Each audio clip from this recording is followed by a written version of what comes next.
You are not one of us. You never were."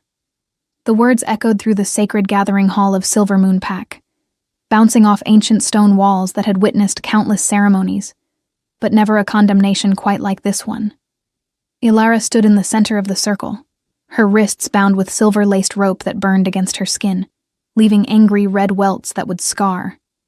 Around her, the entire pack had gathered, hundreds of faces she had known her whole life, now twisted with disgust, disappointment, or worse, indifference.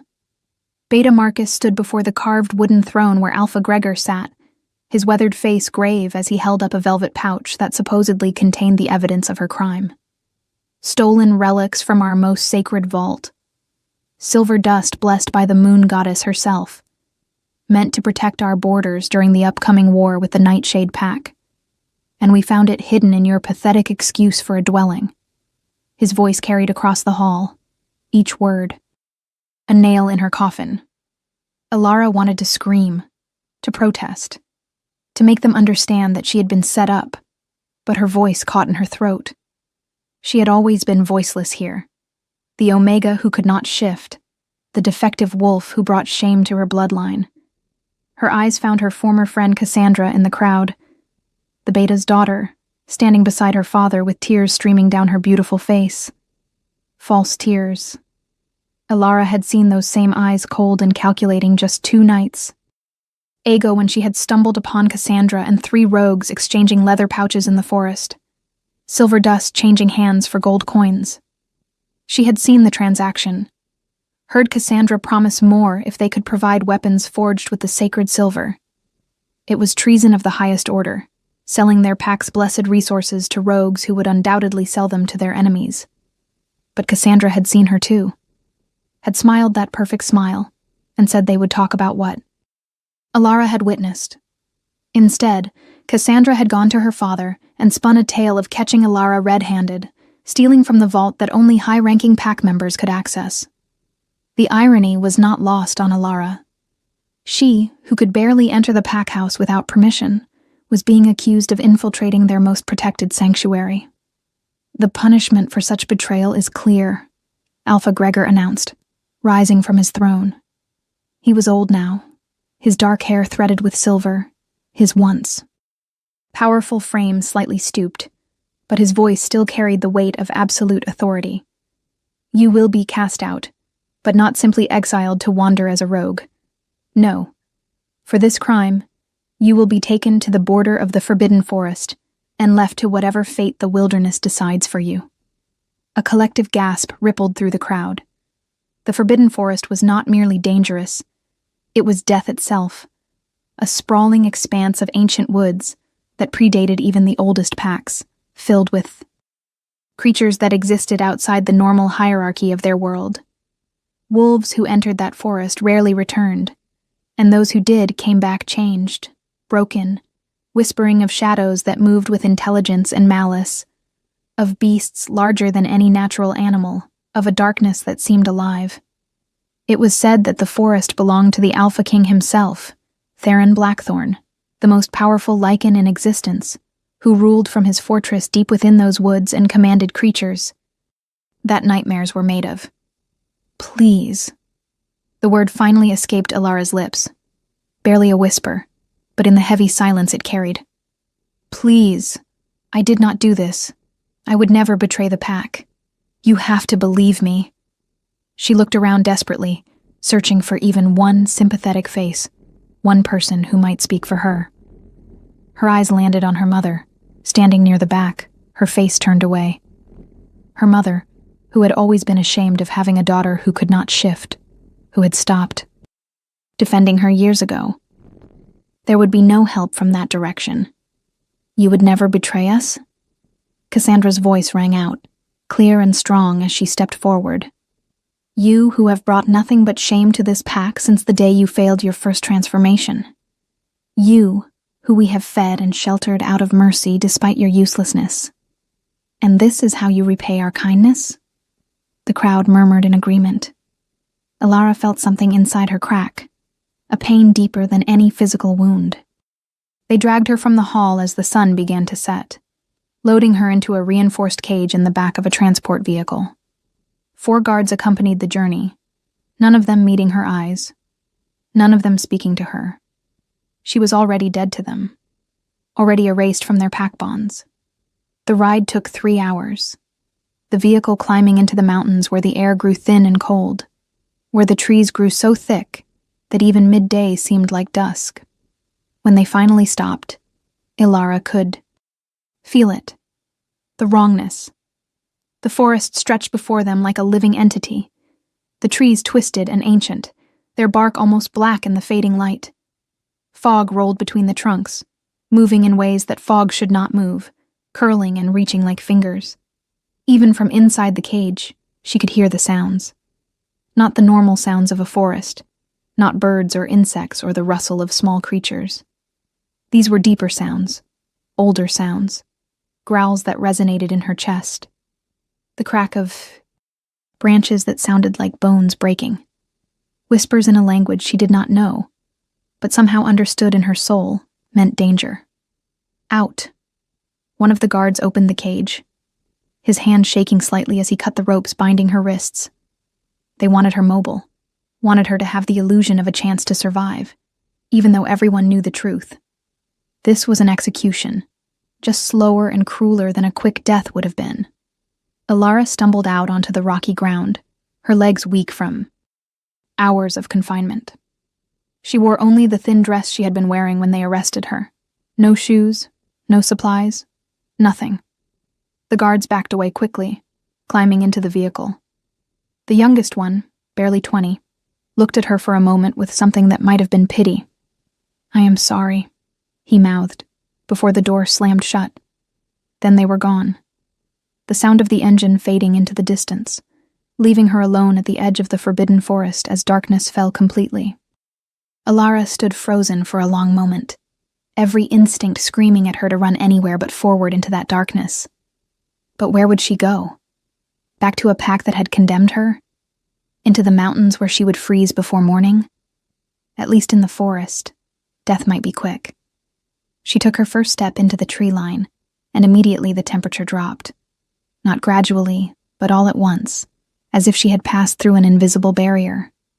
The fog wrapped around her ankles, cold and damp, and she heard that whisper again. Closer now. Words she could almost make out. The trees seemed to lean in, their branches reaching toward her like clawed hands. She walked because there was nothing else to do, pushing through underbrush that tore at her dress and skin, stumbling over roots that seemed to deliberately twist under her feet. How long she walked, she could not say. Time felt different here, elastic and strange. It might have been minutes or hours when she heard the first howl. It came from behind her, deep and resonant, nothing like the howls of her pack. This was larger, older, filled with a hunger that made her blood run cold. Ilara began to run, though every rational part of her brain knew running was useless. She could not outrun whatever was hunting her. She could not fight it. She could not even shift to give herself a chance. She was prey, and she had always been prey. And now she would die as prey. Her foot caught on something and she went down hard, her hand slamming into the rocky ground beside a stream she had not seen in the darkness. Pain exploded through her palms as skin tore. Blood, hot and bright, dripped onto the stones. And the forest went silent. Completely, utterly silent, in a way that was somehow more terrifying than all the sounds had been. Ilara lay there, breathing hard, waiting for whatever would come. She heard the footsteps first. Not paws, feet. Heavy boots against the forest floor, approaching with measured confidence. Then she heard breathing, controlled and steady. And finally a voice. "What do we have here?" The voice was deep, masculine, carrying an accent she could not place, and an authority that made her wolf, that pathetic, weak thing that had never surfaced, suddenly stir inside her for the first time in her life. Ilara tried to push herself up, to face whatever was coming, but her arms gave out. She collapsed back onto the rocks, gasping. The footsteps came closer. She could feel eyes on her. Assessing, calculating, A wolf, the voice continued, closer now, almost directly above her. But not quite. Interesting. And bleeding on sacred ground. Even more interesting. Hands, large and surprisingly gentle, turned her over. Ilara found herself staring up into the most extraordinary face she had ever seen. The man was massive, well over 6.5 feet tall, with shoulders that seemed carved from granite. His hair was black as midnight, falling past his shoulders and his eyes. His eyes were not the normal gold of a wolf, or even the amber of a strong alpha. They were silver. Bright metallic silver that seemed to glow in the darkness, reflecting the moonlight that had just broken through the canopy above. His face was all sharp angles and hard lines, beautiful in the way a blade is beautiful, dangerous and perfect. "Please," Ilara whispered, though she did not know what she was asking for. A quick death, perhaps. Mercy. Anything but the fear that was threatening to swallow her whole. The man tilted his head, studying her with those impossible silver eyes, and something flickered across his face. Surprise, maybe, or recognition. "You are on my land," he said slowly, each word measured. "In my forest, bleeding on stones that have not seen human blood in 300 years. And you come here wearing the scent of fear and betrayal and something else. Something I have not smelled in lifetimes." He leaned closer, and Ilara realized he was inhaling her scent the way wolves do when identifying someone. His eyes widened fractionally. "Impossible," he breathed. Then the world exploded with sound and movement. From the darkness around them, creatures emerged. Wolves, but not like any wolves she had ever seen. They were enormous, some standing as tall as horses, with fur that seemed to absorb light rather than reflect it. Their eyes glowed in shades of red and amber and green. Behind them came other things. Bears that walked upright. Great cats with fangs like sabers. Birds with wingspans that blocked out the moon. All of them converging on this spot. On her. Ilara screamed, trying to scramble backward, but there was nowhere to go. The stream was at her back, the creatures in front, and the silver-eyed man still crouched beside her. She was going to be torn apart by a dozen different predators, and she could not even shift to fight back. But the creatures did not attack. They approached slowly, almost reverently, and then, one by one, they lowered themselves to the ground. The wolves dropped their heads, their tails curling under their bodies in submission. The bears bent forward on their massive front legs. The great cats flattened themselves against the earth. Even the birds landed and folded their wings, their heads bowing. They were all bowing. To her. "What in the name of the moon goddess?" the silver-eyed man whispered, and for the first time, there was something other than control in his voice. There was awe. He stood slowly, his eyes moving from the creatures to Ilara and back again. "They recognize you. They are submitting to you. These beasts that answer only to me, that I have commanded for centuries, they are treating you as their superior." Ilara could not process what she was seeing, could not understand it. The largest of the wolves, a creature with fur as black as night, and scars crossing its massive face, crawled forward on its belly until its head was inches from her bleeding hand. It whined softly, a sound of devotion, and then gently licked the blood from her palm. The moment its tongue touched her skin, something happened. Power surged through Ilara like lightning, starting from the point of contact and racing through her entire body. It was not painful, but it was overwhelming, like waking up after being asleep her entire life, like taking a first breath after being underwater. Her vision sharpened until she could see every detail in the darkness, every leaf, every stone, every hair on the creatures surrounding her. She could hear the heartbeat of the silver-eyed man, strong and steady. She could smell the forest itself, rich and complex, layers upon layers of life and death and growth. And she could feel them, all of them, every creature in this forest, She could feel their presence like stars in her consciousness, points of light connected to her by invisible threads. "What is happening to me?" She gasped, her voice stronger now, resonating with something that had not been there before. The man dropped to one knee beside her, his silver eyes wide with something that looked like disbelief. "You are awakening," he said simply. "The question is, awakening as what?"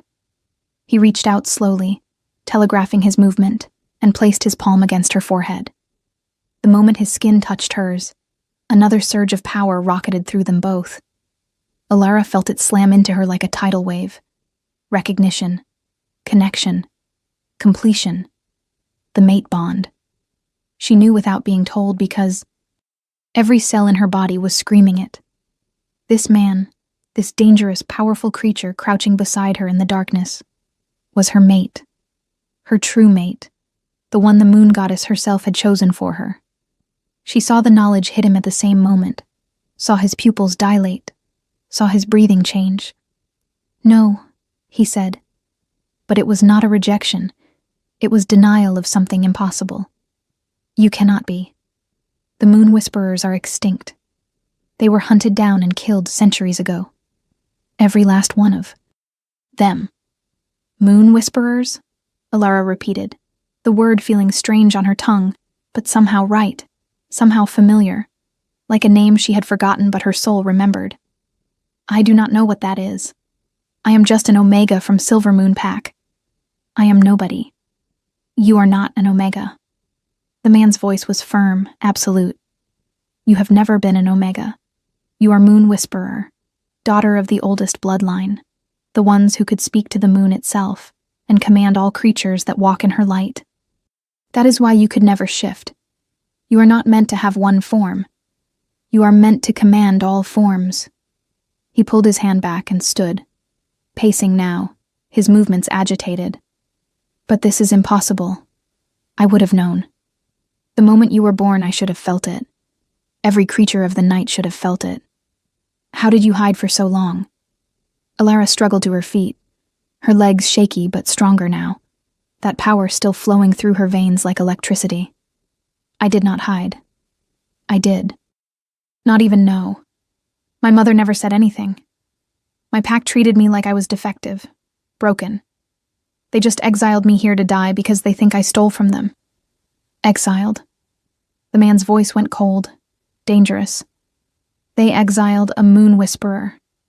They cast out the one being who could have protected them from anything, who could have made their pack untouchable." He laughed, but it was not a pleasant sound. "The Silvermoon Pack has just made the most catastrophic mistake in their history." Turned back to Alara, and she saw his face clearly now in the moonlight that streamed down through the canopy. He was not just handsome, he was devastating, the kind of beautiful that was almost painful to look at. But more than that, he radiated power. It rolled off him in waves, primal and absolute. This was not just an alpha. This was something far beyond that. "You do not know who I am, do you?" he asked, his head tilting slightly. Alara shook her head mutely. A small smile curved his lips, not quite reaching those silver eyes. "I am Theron Blackthorn, Alpha King of the Northern Territories, ruler of the Forbidden Forest and all the wild lands beyond, commander of the ancient beasts and keeper of the old ways, and as of this moment, you are under my protection." If you are enjoying this story, do not forget to leave a like and subscribe to the channel for more emotional stories like this one. Alara felt her knees start to buckle again at his words, at the weight of what he was claiming to be. The Alpha King. The boogeyman that mothers in her pack used to frighten children into behaving. The legend who supposedly lived for centuries, who could command armies of creatures, who answered to no one but the moon goddess herself. And he was standing in front of her, claiming she was his mate, claiming she had power she had never known existed. "I do not understand any of this," she whispered, wrapping her arms around herself. She was shaking now, reaction setting in, the E. Adrenaline that had kept her moving beginning to fade. "I am nobody. I am nothing. I cannot even shift. How can I be what you are saying? Theron moved quickly, closing the distance between them before she could react. He shrugged off the long black coat he wore and wrapped it around her shoulders. It swallowed her, warm and heavy, carrying his scent. Pine and snow and something wild, something that made her wolf stir again, stronger now, pushing against her consciousness with an urgency she had never felt before. You are cold and injured and in shock, he said, his voice gentler now. We can discuss your heritage and your power later. Right now you need shelter and food and rest. Can you walk? Elara nodded, not trusting her voice. Theron studied her for another moment, then seemed to make a decision. He turned to the assembled creatures. Return to your territories. Spread the word through the forest. The Moon Whisperer has awakened. She is under my protection and the protection of the ancient accords. Anyone or anything that threatens her answers to me personally. The creatures responded immediately, rising and melting back into the darkness with barely a sound despite their size. Within seconds they were alone, except for the large black wolf who had licked her hand. It remained, watching Theron with intelligent eyes. Yes, you can stay, Fenrir, Theron said to the wolf with what might have been affection. Someone needs to make sure I do not do something stupid. The wolf made a sound that could only be described as approval, then moved to walk beside Elara, its shoulder nearly as high as her waist. She reached out tentatively and placed her hand on its head, expecting it to pull away, but instead, it leaned into her touch, a rumble of contentment vibrating through its massive frame. Come, Theron said, gesturing into the forest. My fortress is not far. We will be there before dawn. He set off at a pace that should have been difficult to maintain, but Elara found herself keeping up easily, that new power thrumming through her muscles, making her stronger, faster. Fenrir walked on her other side, a silent guardian. The forest seemed different now, less menacing, almost welcoming. She could feel it responding to her presence, the trees bending slightly as she passed, the fog parting to create a clear path. They walked in silence for nearly an hour before Elara finally found her voice again. Why did they do it? She asked quietly. The Moon Whisperers. What did they do that was so terrible they were hunted to extinction? Theron glanced at her, his silver eyes reflecting the moonlight. They did nothing wrong. That was the problem. They were too powerful, too pure. They could command any creature of the night, could call upon the moon's blessing to heal or harm, could see the true nature of every being they encountered. No one could lie to them. No one could manipulate them. And most importantly, they could not be controlled by alphas or kings or anyone else. They answered only to the goddess and their own conscience. He paused, stepping over a fallen log. 500 years ago, a coalition of alpha packs decided that such power was too dangerous to exist outside their control. They banded together and hunted the Moon Whisperers systematically. Men, women, children. They killed them all. Or so everyone believed. But if they killed everyone, how am I here? Elara asked. Someone must have survived. Someone must have hidden. Theron nodded slowly. Yes, and they hid so well that even I, with all my resources, never found them. They must have suppressed their power, lived as normal wolves, passed down the bloodline in secret, hoping that one day it would be safe for the truth to emerge. He stopped walking and turned to face her fully. But it is not safe. It will never be safe. The moment word spreads that a Moon Whisperer lives, every pack in the territories will either try to kill you or capture you. To use your power for themselves. You understand this, yes? You cannot go back to your old life. That life is over. The words should have terrified her, but instead Elara felt a strange sense of relief. Her old life had been nothing but shame and rejection. Why would she want to return to that? I have no desire to go back, she said firmly. They made their choice when they abandoned me to die. Something flickered in Theron's eyes. Approval, perhaps, before he turned and continued walking. The trees began to thin ahead, and Alara caught her first glimpse of his fortress. It was not what she expected. Not a dark, foreboding castle, but something ancient and beautiful, built into the side of a mountain, the stone seeming to grow naturally from the rock itself. Towers reached toward the sky, their tops disappearing into low-hanging clouds. Lights glowed in hundreds of windows, warm and welcoming. A massive gate stood open, and as they approached, Alara saw guards stationed along the walls. Not human guards or even normal wolves, but the same kind of enormous creatures that had bowed to her in the forest.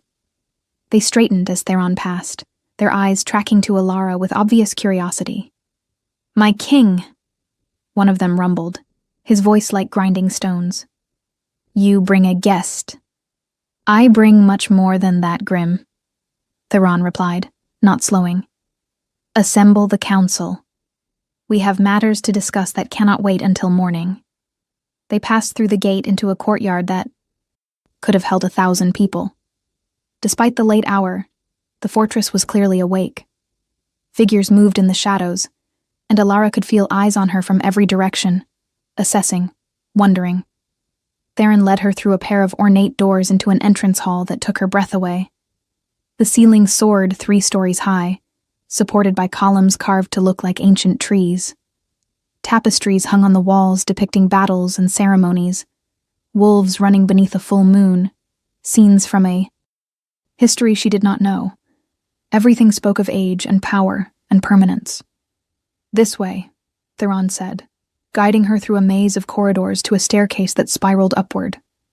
They climbed for what felt like forever, before finally emerging into a hallway lined with doors.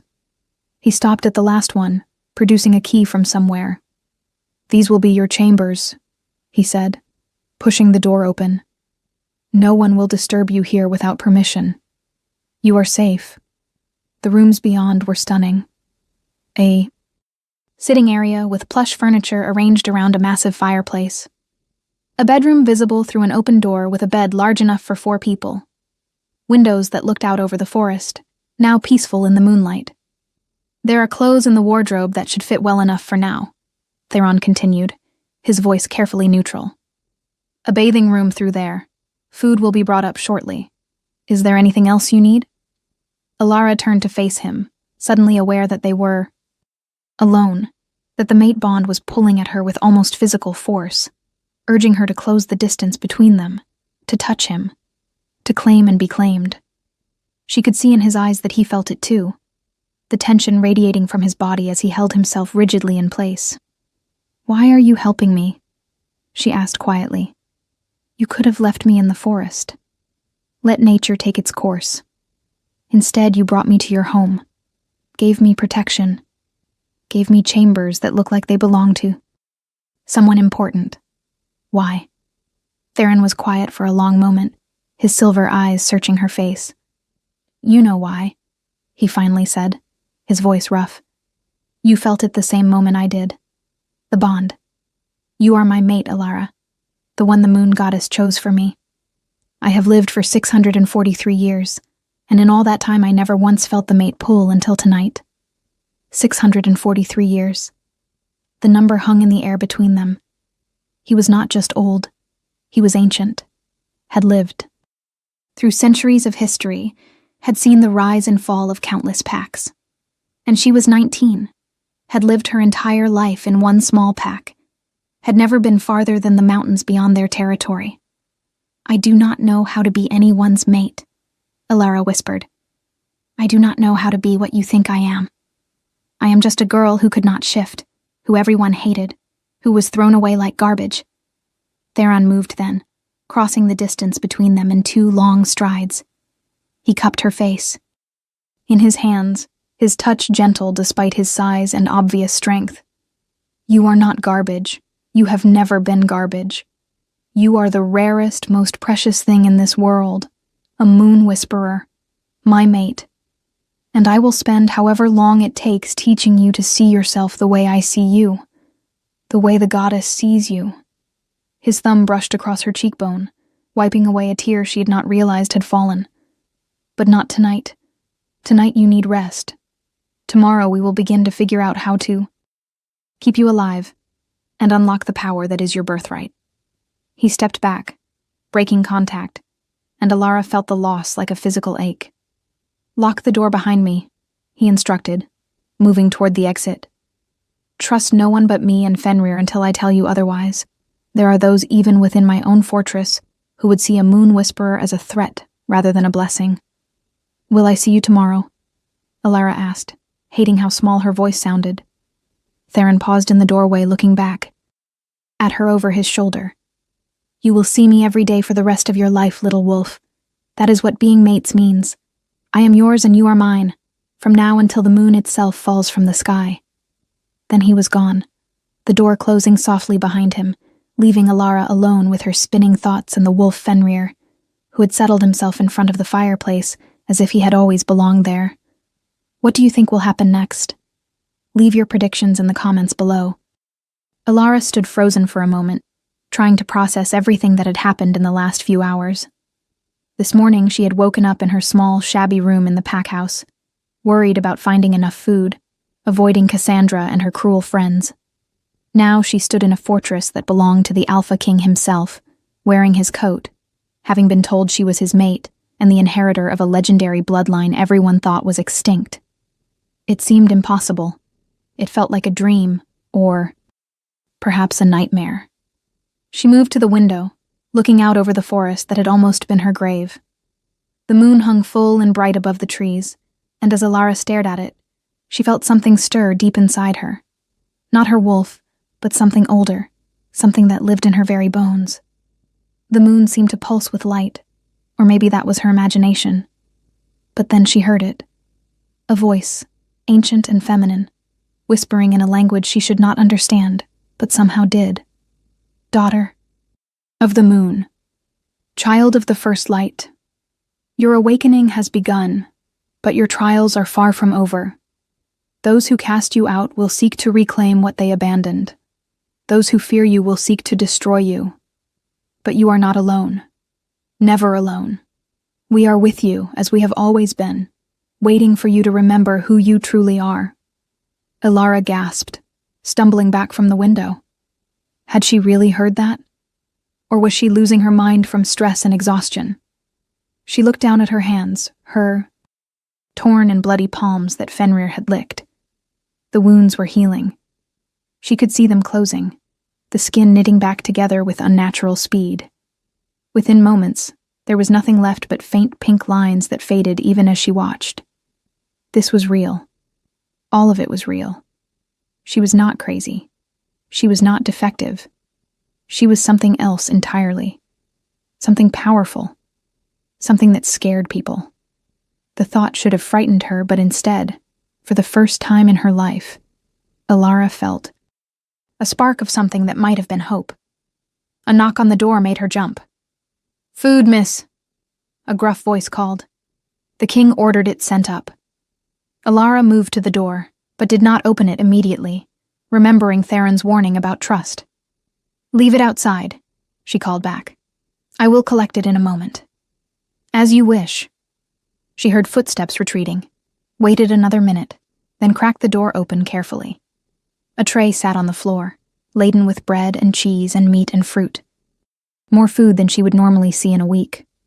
Her stomach growled, reminding her she had not eaten since yesterday morning. She brought the tray inside, locking the door again behind her. Fenrir watched her with those intelligent eyes as she settled into one of the chairs by the fire and began to eat. The food was incredible, fresh and flavorful, nothing like the scraps she was used to receiving in the pack house. "What am I going to do?" she asked the wolf, not really expecting an answer. "To tune." Her surprise, Fenrir rose and padded over to her, resting his massive head on her knee. She felt a surge of warmth through their connection, something that might have been reassurance or encouragement. "You can understand me, can you not?" she said slowly. "Not just my words, but my thoughts, my feelings." The wolf huffed softly, his tail giving a single wag. Alara felt tears prick her eyes again. But this time they were not from sadness. For her entire life she had been alone, isolated even, within her own pack. Now, in this strange place with these strange beings. She finally felt like someone cared whether she lived or died. "Thank you," she whispered, stroking Fenrir's head. "For protecting me. For staying with me." She finished eating and made her way to the bathing room, which turned out to contain a large copper tub that someone had already filled with steaming water. Rose petals floated on the surface, and the scent was heavenly.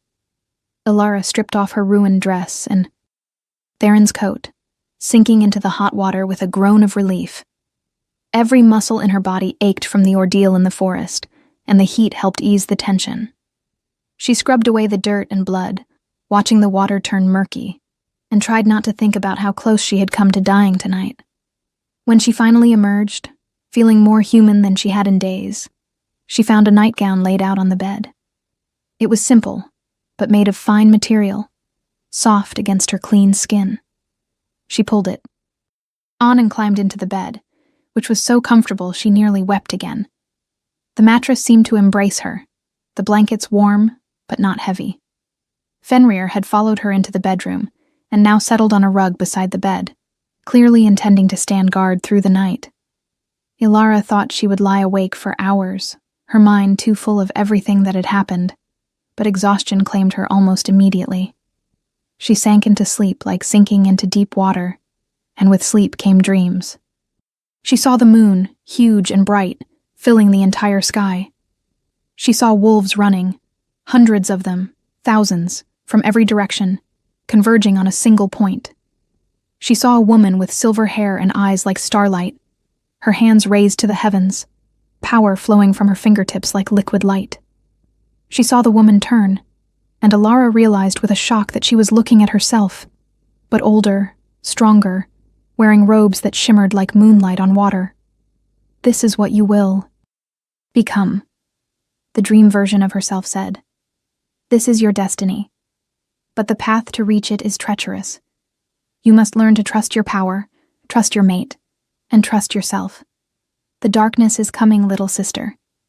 It has been waiting for centuries for a chance to rise again, and only you stand in its way." Elara wanted to ask what darkness, what danger, but the dream shifted. Now she saw a Silvermoon pack, her former home, in chaos. People running, screaming, fire in the streets. Cassandra, standing in the center of it all, her hands raised, dark energy crackling around her fingers. Not silver-blessed energy. Something else. Something wrong. "She is not what she seems," a voice whispered, the same ancient female voice from before. "She is shadow-touched, corrupted by forces that predate the packs themselves. She framed you not out of simple cruelty or greed, but to remove you before you could awaken and stop what she has set in motion. The rogues she trades with are not mere criminals. They serve the Shadow King, an entity that seeks to extinguish the moon's light forever." The image shifted again, showing Theron standing at a precipice, silver energy and shadow energy clashing around him, tearing at him from both sides. He was shouting something she could not hear, reaching for someone she could not see. Then the dream dissolved into darkness and whispers, and a sense of impending doom that made her chest tight. Elara woke with a gasp, sitting bolt upright in bed. Pale dawn light filtered through the windows. Fenrir was on his feet immediately, ears forward, alert for danger. But there was no danger, at least not physically present. The danger was coming, though. She could feel it in her bones, in that new power that hummed through her veins. It was just a dream, she told herself. But she did not believe it. That had not been an ordinary dream. That had been a vision, a warning, a glimpse of what was to come. She climbed out of bed, moving to the wardrobe Theron had mentioned. Inside, she found a selection of clothing, mostly in dark colors, all made of quality material. She chose a simple black tunic and leather pants, finding boots that fit surprisingly well. As she dressed, she caught sight of herself in a full-length mirror and stopped, staring. She looked different. Her skin seemed to glow faintly, as if lit from within. Her eyes, which had always been a muddy hazel, now held flecks of silver that caught the light. Her dark hair, usually dull and lifeless, now shone with health, falling in thick waves past her shoulders. She looked like someone else. Or maybe, for the first time, she looked like herself. A knock on the door interrupted her examination. "Alara?" Theron's voice, even through the heavy wood, sent a shiver through her. "Are you awake? The council is assembled. They are demanding to meet you." Alara crossed to the door and opened it. Theron stood in the hallway, dressed in formal black clothing that emphasized his powerful build. His silver eyes swept over her, something hot and possessive flashing in their depths before he controlled it. "You look rested," he said, his voice carefully neutral. "Did you sleep well?" "I had dreams," Alara replied. "Visions, I think. About what is coming. About danger." Theron's expression turned grave. "Tell me as we walk. The council grows impatient, and these are not beings you want to keep waiting." He offered her his arm, a surprisingly courtly gesture. Alara took it, feeling a jolt of electricity where their skin touched. Fenrir fell into step beside them as they left her chambers and began navigating the fortress's corridors. "Tell me about these visions," Theron prompted. Alara described everything she had seen. The woman with silver hair, the chaos at Silvermoon Pack, Cassandra with dark energy, the warnings about a Shadow King. With each detail, Theron's expression grew darker. "Shadow-touched," he muttered. "I have not heard that term. Used in centuries. If what you saw is true, if this Beta's daughter has truly been corrupted by shadow magic, then Silvermoon Pack is in more danger than they can possibly imagine. Shadow-touched cannot be reasoned with or saved. They are consumed completely, body and soul, turned into vessels for ancient darkness." "What do we do?" Alara asked. "We?" Theron glanced at her, one eyebrow raised. "We do nothing. That pack cast you out, left you to die. They made their choice. Let them face the consequences. But innocent people will suffer," Alara protested. "Children. Families who had nothing to do with the decision to exile me. I cannot just let them die." Theron stopped walking, turning to face her fully. "You have a kind heart. That is admirable. It is also dangerous. Kindness will get you killed in this world, especially once word spreads about what you are." He reached out, tucking a strand of hair behind her ear, his touch lingering. "But you are right. A moon whisperer is meant to protect, not seek vengeance. We will discuss options with the council." They continued walking, climbing another staircase, then another, until they reached a pair of massive doors carved with images of the moon in all its phases. 2 guards stood watch, creatures that looked almost human, but not quite. Their features too sharp, their eyes too bright. "The Alpha King and the Moon Whisperer," one of them announced, pushing the doors open. The chamber beyond was circular, with a domed ceiling painted to look like the night sky. Around the edges of the room stood 12 figures, and as Alara entered, every one of them turned to stare at her. They were not human, not even close. Some were clearly shifters like Theron, radiating alpha power. Others were different species entirely. A woman with skin like tree bark and eyes like moss. A man whose form flickered between solid and shadow. A creature covered in scales that caught the light like jewels. If you want to see how this story ends, make sure you are subscribed with notifications on. "Council," Theron said, his voice formal now, carrying absolute authority. "I present to you Alara, last known descendant of the Moon Whisperer bloodline, inheritor of the ancient gifts, and my mate." The silence that followed was deafening. Then everyone spoke at once, voices raised in shock and disbelief, and in some cases, barely concealed hostility. "Impossible," someone shouted. "The Moon Whisperers are extinct. This is a trick," another voice claimed. "Some kind of elaborate deception. If she truly is what you claim," a woman with silver eyes similar to Theron's said coldly, "then she represents a threat to the balance of power we have maintained for centuries. Perhaps it would be better if the extinction remained complete." Theron's power exploded outward, slamming into the room like a physical force. Several council members staggered under the weight of it. "You will show respect," he snarled, his eyes blazing with silver light. "Or you will leave this council and never return. She is my mate. She is under my protection. Anyone who threatens her threatens me. Is that understood?" Grudging nods answered him, though Alara could feel the hostility still simmering under the surface.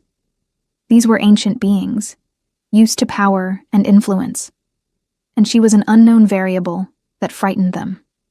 "Perhaps a demonstration," the woman with tree bark skin suggested, her voice like wind through leaves. "If she truly has the gift, she should be able to prove it."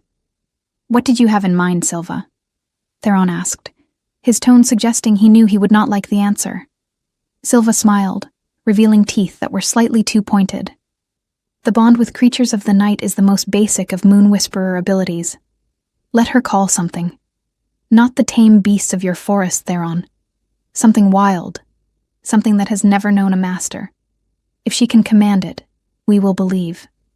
Theron looked at Ilara, concern in his eyes. "You do not have to do this," he said quietly. "I can order them to accept you without proof." But Alara could see the doubt in the other faces around the room. If she did not prove herself now, she would always be questioned, always be suspect. She stepped forward, squaring her shoulders. "How do I do it?" she asked. "How do I call?" Silva's smile widened. "You simply reach out with your power and ask. If the creature deems you worthy, it will come."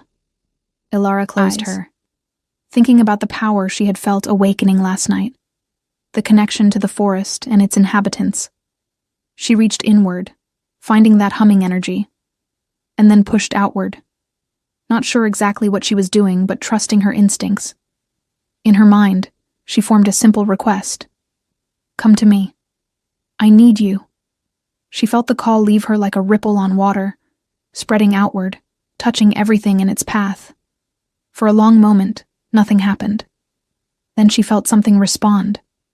Something big, something ancient, something that made even her new power feel small in comparison.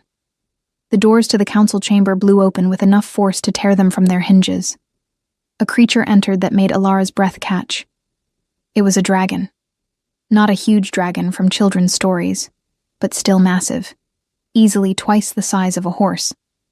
Its scales were deepest midnight blue, almost black, and they reflected the light from the chamber's torches like stars.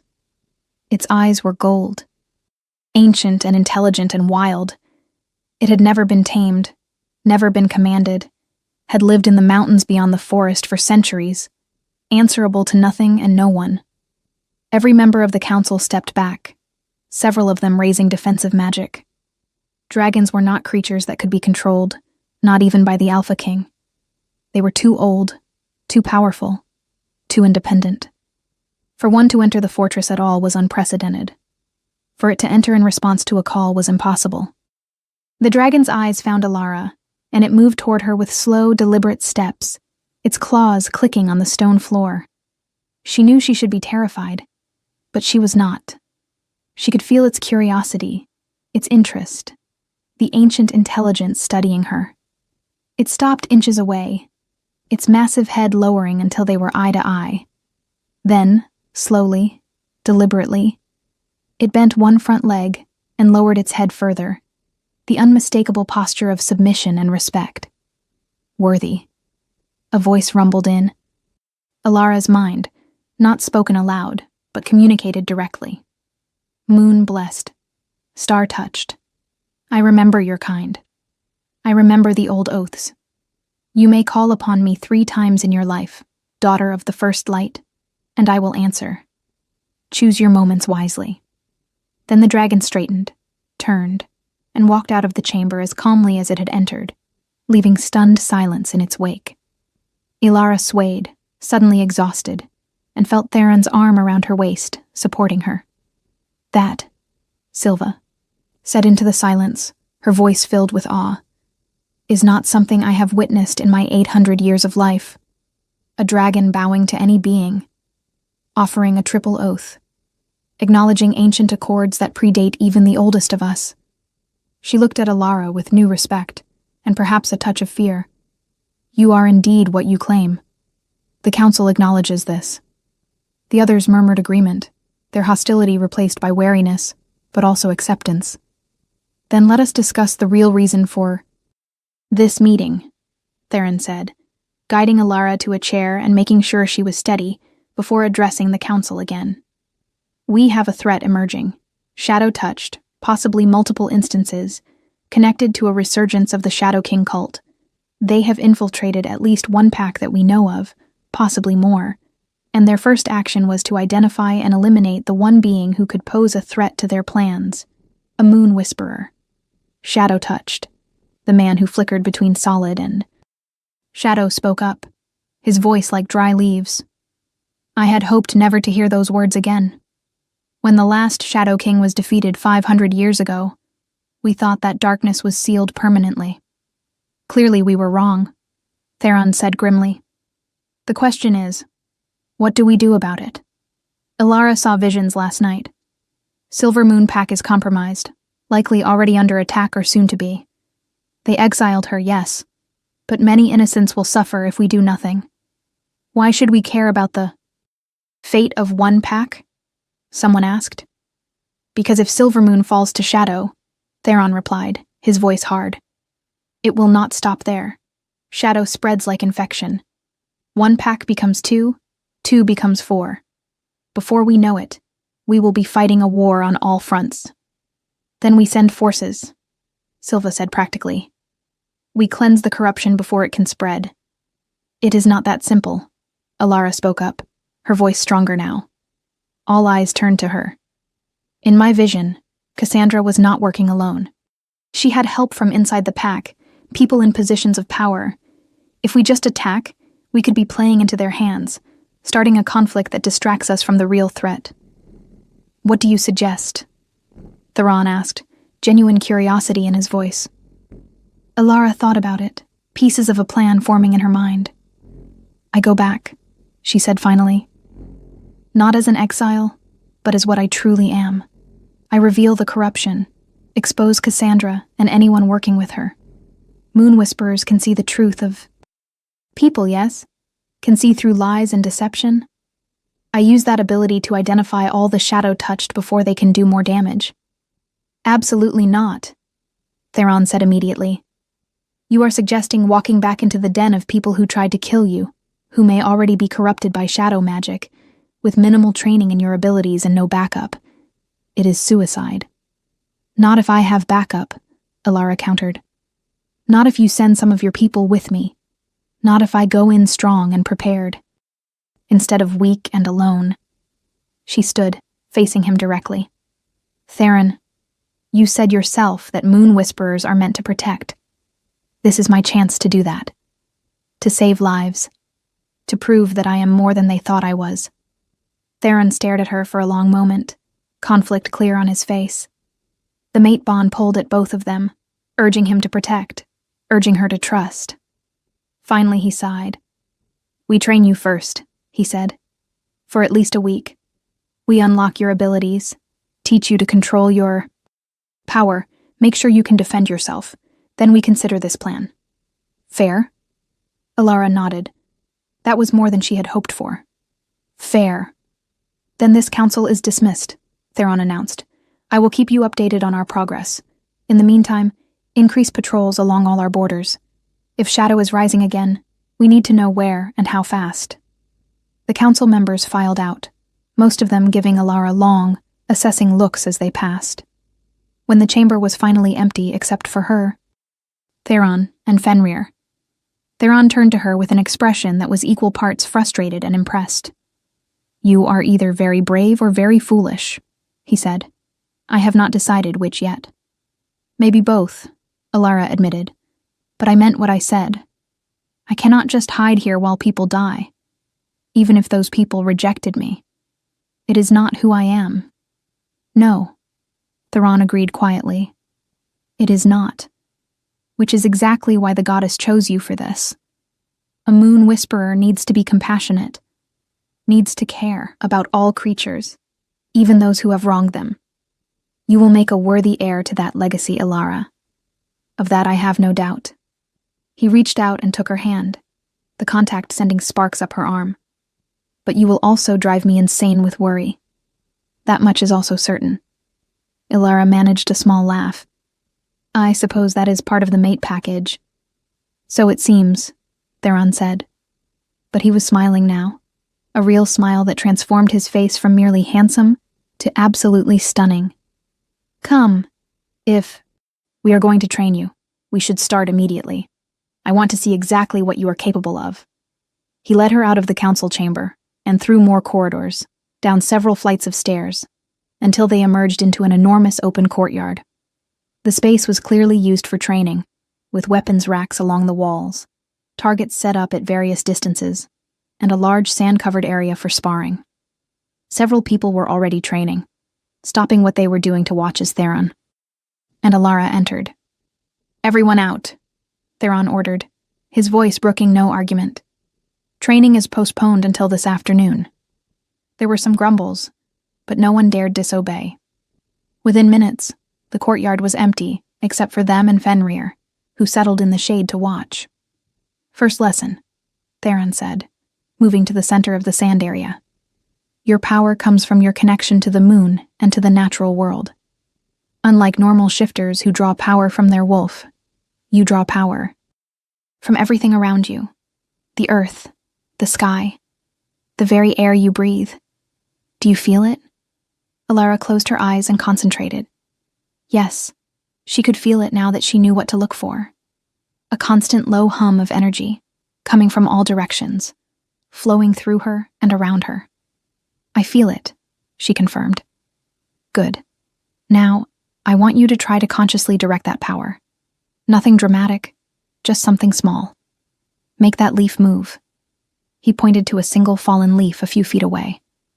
Elara, focused on the leaf, reached for the power she could feel, and pushed. The leaf exploded into dust, disintegrating completely. Theron raised an eyebrow. Or that. That works too. Perhaps we should start with control before we work on raw power. They spent the next hour on basic exercises, moving small objects without destroying them, creating small breezes, making plants grow slightly faster. Each time Elara tried something, the results were unpredictable. Sometimes nothing happened. Sometimes too much happened. By the end, she was sweating and frustrated. This is harder than it looks, she muttered, collapsing onto the sand. Theron sat beside her, close enough that their shoulders touched. You have had your power for less than a day. Most shifters spend years learning to control their wolves. You are trying to control something infinitely more complex. Be patient with yourself. I do not have years, Elara said. People are dying right now. Every day I spend training here is... Another day, Cassandra and her shadow-touched allies spread their corruption. True, Theron acknowledged, but a dead hero helps no one. You go in unprepared, and you will fail. Worse, you will give them a moon whisperer to corrupt, and then we will have a real nightmare on our hands. The thought sobered Elara immediately. She had not considered that she could become a weapon for the enemy. Point taken, she said quietly. Then we continue training. What is next? Next, Theron said, standing and offering her his hand. We work on seeing truth. That will be the most important skill for what you want to do. Come, we need a volunteer. He led her back into the fortress, down to what appeared to be a common area where off-duty guards and soldiers gathered. Theron scanned the room and pointed to a young man, barely older than Elara herself. You, come here. The young man jumped up, clearly nervous to be singled out by his king. Your name? Theron asked. Marcus, my lord. Good. Marcus, I want you to tell us 3 things. 2 truths and 1 lie. Mix them up however you like. Marcus looked confused but nodded. My favorite color is blue. I have 2 sisters. I once fought off 3 rogues single-handedly. Theron turned to Elara. Now look at him. Really look. Do not use your eyes. Use your gift. Moon Whisperers can see the truth written on people's souls. Focus. Alara stared at Marcus, reaching for that power again. For a moment, nothing happened. Her vision shifted suddenly, and she could see him differently. Colors swirled around him, bright and clear. But when he had spoken certain words, the colors had flickered and dimmed. The middle one, she said slowly. About the sisters. That is the lie. He has brothers, not sisters. 2 of them. Marcus gaped at her.